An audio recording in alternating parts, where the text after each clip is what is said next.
Emmanuel Macron veut reconquérir les Français.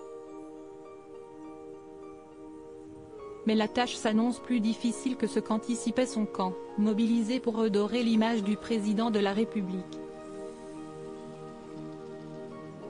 En effet, un sondage de l'Institut BVA réalisé pour RTL dévoile l'ampleur du désamour des Français à son égard. Selon ce sondage, seulement 26% des personnes interrogées ont une bonne opinion d'Emmanuel Macron.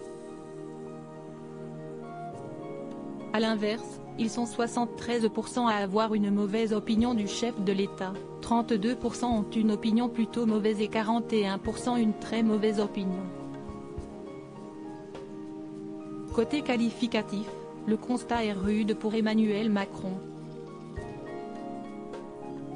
Le président de la République est jugé déconnecté, pas assez à l'écoute du pays, hautain et imbu de lui-même.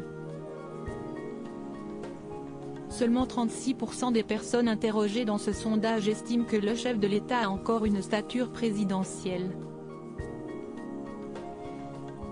Sa cote de popularité atteint un plus bas niveau historique.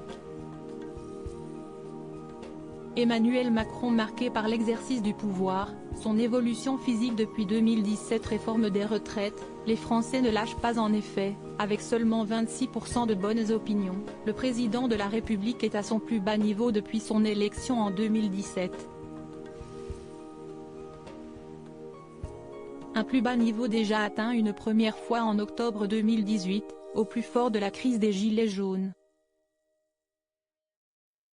À titre de comparaison, la première ministre Elisabeth Borne recueille quant à elle 27% de bonnes opinions. Seule bonne nouvelle dans les résultats du sondage BVA pour RTL, Emmanuel Macron demeure plutôt populaire au sein de son socle électoral. 70% de ses électeurs du premier tour de la présidentielle de 2022 conservent une bonne image du président de la République. L'impopularité historique d'Emmanuel Macron semble directement liée à la séquence de la réforme des retraites et à l'usage du 49.3. En effet, dans ce sondage, 45% des personnes interrogées affirment ressentir de la colère, et 38% se disent inquiets. Quant à la poursuite de la mobilisation du mouvement contre la réforme des retraites, ils sont 63% à y être favorables. L'objectif des 100 jours d'apaisement semble plus que jamais d'actualité. Crédit photo, Stéphanie Lecoq-Poul.